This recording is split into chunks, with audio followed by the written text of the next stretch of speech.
Eu creio que o próximo anúncio é: nesta semana eu não iria começar sobre vir ao tabernáculo por algumas noites aqui, como prometi a vocês. E talvez o faça um pouco depois. Mas um pobre querido irmão desceu até a casa do irmão White outro dia, passando por aqueles arbustos ali atrás, até o irmão Roy Robertson e eu aqui embaixo. Ele está em uma condição terrível, e ele queria que eu fosse e pregasse algumas noites para ele. Ele anunciou por 8 noites e conseguiu esse estádio Sports Dome, onde estivemos da última vez em Owensboro com o irmão Rogers. E eu lhe disse para não fazer isso, apenas para eu ter 2 noites. Eu disse: bem, o que eu não tenho jejuado e orado. Ele exprimiu: irmão Brana, se o Senhor tão somente viesse e cantasse um hino, estaria tudo bem. Assim, ele me ama tanto, e por isso eu vim para ajudá-lo nesta tarde. E orem por mim. Posso ficar mais alguns dias, mas anunciei que serão 2 dias. E então sinto que é o que o Senhor quer que eu faça. E eu realmente, amigos, quando percebo que meu irmão está ali com 50 anos e sei que em meu próximo aniversário vou fazer 46, sabendo que não vai demorar muito agora até que eu... E se vivo, não tenho muito tempo para andar por aí como estou fazendo agora. Serei de fato um idoso. Então não poderei fazê-lo. E eu quero... E sei que serei mortal uma só vez. Por isso, quero que cada minuto do meu tempo seja contado para o Senhor Jesus. Então, alguém diz: bem, por que você subiu à montanha então? Bem, meu irmão, se eu não fosse lá em cima, receio que me arruinaria antes de chegar muito longe. Você tem que descansar. E eu disse para minha esposa, que está presente aqui em algum lugar nessa manhã, quando vínhamos: sabe, creio que sou um cristão muito melhor quando saio das montanhas do que quando entro, porque eu fico tão pessoas aqui e isso, e alguns deles vêm e dizem: bem, o Senhor disse para você fazer isto e aquilo, e isso me deixa todo confuso. Mas quando eu venho da montanha, estou descansado e amo a todos. Sabe, você simplesmente volta à normalidade outra vez. Isso é o que é bom, irmão Neville. Bem, estamos... Farei o melhor que puder agora para terminar em... Oh, sim, as classes da escola dominical. Agora, para onde eles vão, irmão Neville? A classe da escola dominical, as criancinhas e os demais irão para os fundos do edifício. E se os adultos desejarem vir um pouco mais para frente, bem, vocês ficarão mais do que felizes. Se você tem seus pequenininhos aqui nessa manhã e querem mandá-los para lá, então mande-os. Tenho certeza de que eles têm um bom professor ali atrás que não lhes ensinará outra coisa senão o Senhor Jesus. E agora, para nós que somos adultos, vamos ler um salmo antes de começarmos. Você gostaria de fazer isso? Vamos abrir o Salmo 70, um pequeno capítulo em nossas Bíblias, e ler este salmo maravilhoso. Salmo 70. Aconteceu que eu buscava e isso simplesmente apareceu diante de mim. Creio que podemos tomar este.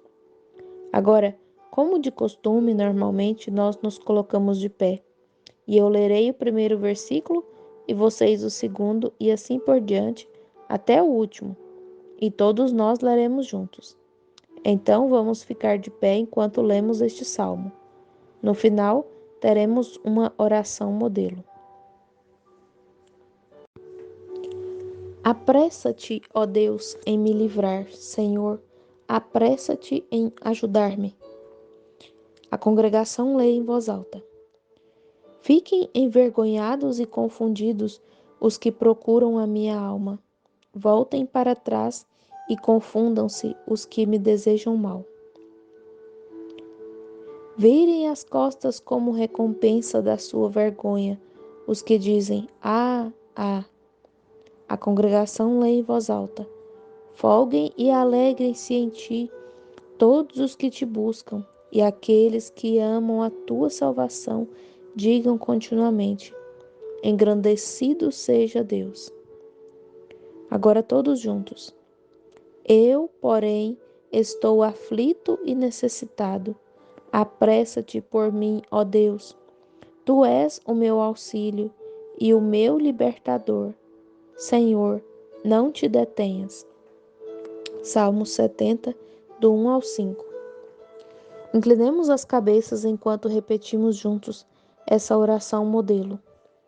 A congregação repete em voz alta: Pai nosso que estás nos céus, santificado seja o teu nome. Venha o teu reino, seja feita a tua vontade, assim na terra como no céu. O pão nosso de cada dia nos dá hoje, e perdoa-nos as nossas dívidas, assim como nós perdoamos aos nossos devedores. E não nos conduzas à tentação, mas livra-nos do mal, porque teu é o reino, e o poder e a glória para sempre. Amém. Mateus 6, do 9 ao 13. Podem se assentar. Não se esqueçam de orar para que Deus me ajude a preparar minhas reuniões agora, para que estejam perfeitamente em sua vontade, exatamente onde eu possa ver com facilidade, porque as reuniões não têm crescido da maneira como deveriam crescer, coisas a respeito das quais eu nada sabia. Pois bem, creio que hoje vamos fazer um pequeno estudo. Quantos gostam de estudar a Bíblia de diferentes ângulos? Vocês gostam? Bem, isso é bom. Vamos começar com São João. Agora, isso é apenas ao vir ao tabernáculo. Nunca sei o que vou dizer até chegar aqui. E agora, vamos a São João capítulo 3. Creio que é. Bem, tenho que procurar para ter certeza. São João 3, lá pelo versículo 14. Sim, é onde eu quero ler. Um momento atrás, enquanto eu estava sentado, meditava sobre a bondade do Senhor Jesus e o que ele significou para nós e o que ele é agora para nós. E quero ser breve, direto ao ponto, se pudermos. E depois teremos um culto de cura ou de oração pelos enfermos. Sei que há muitos necessitados nesta manhã e alguns deles foram trazidos de longe para receberem oração, visto que o Senhor olhou para nós aqui em sua misericórdia e nos guiou nestes assuntos. Gostaríamos de compartilhar o que temos dele com todos os nossos concidadãos. Assim sendo, quero tomar como tema, se Deus permitir agora, não sabendo onde vou usar a próxima escritura, mas veio a mim dessa forma: redenção pelo julgamento. Bem, não faz muito tempo ensinamos aqui sobre redenção pela misericórdia e redenção por meio da expiação, e ocorreu-me um pensamento sobre redenção por meio do julgamento. Agora, Jesus falando aqui em São João 3, comecemos pelo versículo 10. Jesus respondeu e disse-lhe: Tu és mestre de Israel e não sabes isso? Na verdade te digo que nós dizemos o que sabemos e testificamos o que vimos, e não aceitais o nosso testemunho. Se vos falei de coisas terrestres e não crestes, como crereis se vos falar das celestiais? Ora, ninguém subiu ao céu, senão o que desceu do céu, o Filho do homem que está no céu. São João 3, do 10 ao 13. Quero fazer uma pergunta à igreja neste momento. Como poderia ele, o Filho do homem que está na terra, estar no céu e ao mesmo tempo estar na terra naquele momento? O Filho do homem que está no céu, e aqui está ele na terra. Alguém me perguntou uma vez: Irmão Brana, se o Senhor pensa que Deus estava em Cristo, reconciliando o mundo consigo. Se Deus habitava em Cristo, então a quem estava ele orando no jardim do Éden?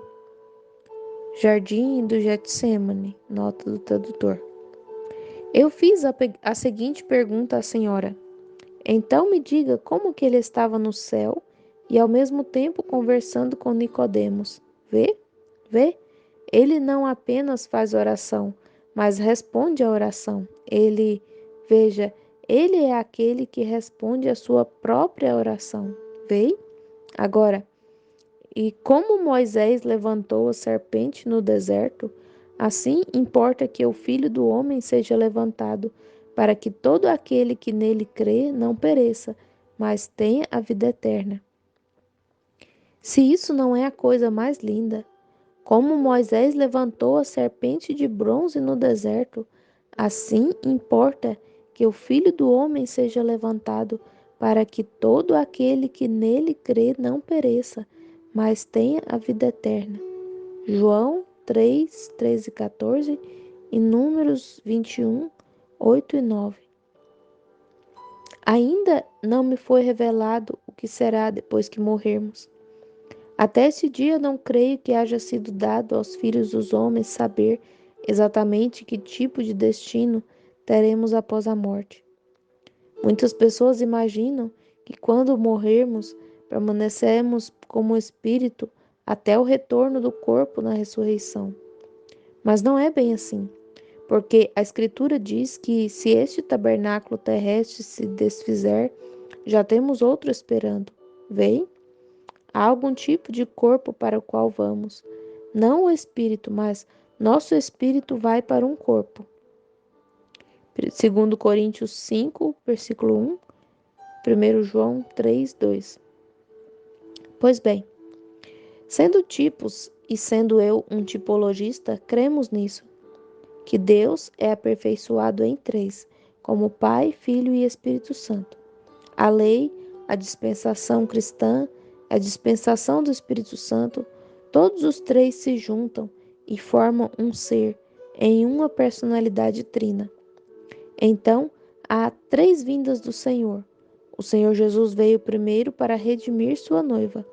Ele vem a segunda vez para receber a sua noiva. E ele vem a terceira vez com a sua noiva. Vem? Veja, ele não virá à terra na próxima vinda. Seremos arrebatados para encontrá-lo nos ares. Observe a bonita história de Rebeca e como ela montou no camelo e foi ao encontro de Isaque com Eliezer. E Isaque, sendo um tipo de Cristo, o Filho de Deus, ele era o filho de Abraão, que se tornou herdeiro de todos os bens de Abraão e tudo o que ele tinha. Ele estava no campo ao entardecer, passando pelo campo, quando viu a bela Rebeca vindo de um camelo. Oh, que coisa! Isso me faz arrepiar. A bela Rebeca ele nunca a tinha visto, não sabia quem ela era, mas Eliezer a estava buscando, e ele a encontrou pelo testemunho do Espírito Santo. Ele orou e disse: Deus, mostre-me favor hoje, para que eu possa encontrar uma esposa para o meu senhor. E então, quando Rebeca veio dar água aos camelos, que era o sinal de que ela estava disposta a ir, montou no camelo e foi-se a encontrá-lo. E ele estava no campo, na metade do caminho, longe da casa do pai.